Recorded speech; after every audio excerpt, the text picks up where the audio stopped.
Ready? Start. As you are aware, sir, among the many social and economic evils that beset our nation, food adulteration is most dangerous because the unsuspecting public have no way of knowing that when they buy a certain article, whether it is up to the required standard or not. A great deal of quick money has been made by unscrupulous antisocial elements by adulterating foodstuffs. A great deal of ingenuity has gone into this whole process of adulteration. I was myself surprised, sir, when the committee went through this to learn in what ways special adulterants are manufactured in large quantities so that food can be adulterated. And very often, as you know, sir, the adulteration is of such a nature that it causes death or permanent injury and disablement to the people who consume those articles.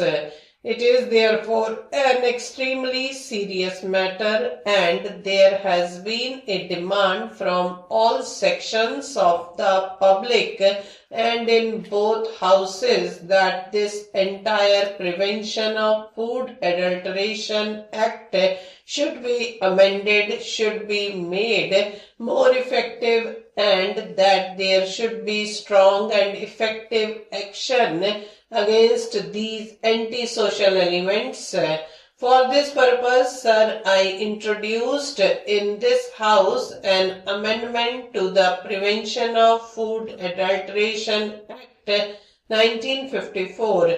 This act was passed 45 years ago by Parliament.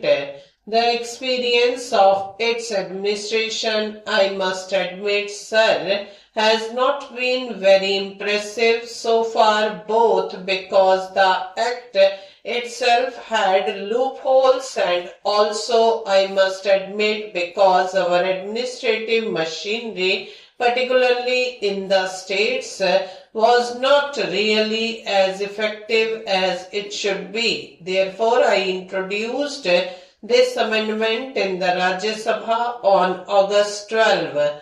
At that time, there was a demand from all sections of this House as well as the members of Parliament from the Lok Sabha and the general public that in view of the very important nature of this legislation, it should be referred to a joint select committee. So in response to that, it was referred to a joint select committee. It had 33 sittings and presented its report.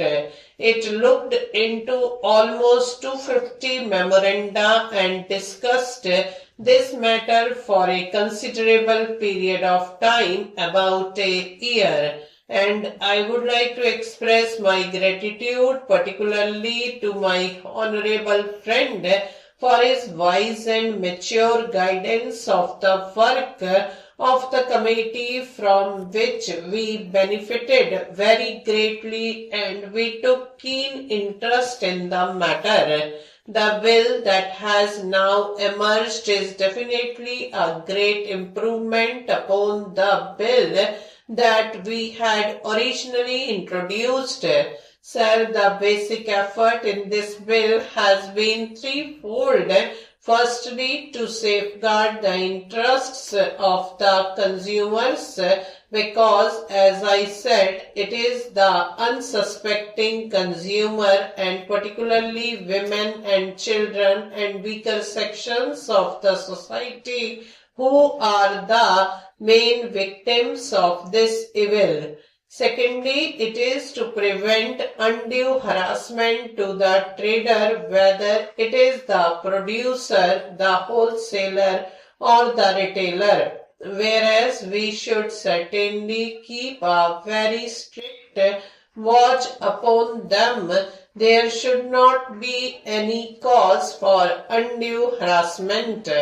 And thirdly, the Act should be capable of effective implementation because there was a general feeling among the members of the committee that implementation had been lacking. These were the three major principles that were kept in mind by the committee in its deliberations. Sir, with your permission, I will very briefly put before the Honourable House some of the salient features of the bill that I have now presented. The finest point is that a distinction has been made between adulteration that is capable of easy detection by the eye and adulteration which is not. In other words, if something is adulterated and is visible, at least the consumer has the opportunity to take necessary precautions. But if it is processed and cooked, then there is no way by which the consumer can know whether it is adulterated or not until he has reaped the ill effects of adulteration. Therefore, we have redefined primary food and we have now for the first time introduced a graded system of punishments, a graded system of penalties. On the one hand, we have exempted altogether as a result of a lot of evidence that was brought before us primary food, which is substandard due to purely natural causes in which there is no human agency, and which is primary food, in other words, which is easily visible. In such cases, there is no penalty and it has been taken out of the Act. At the other end, for deliberate adulteration which can cause death or grievous injury, we have brought in punishments up to life imprisonment. So what we have done is this. We have these 5 categories. Primary food adulterated due to purely natural causes is exempt.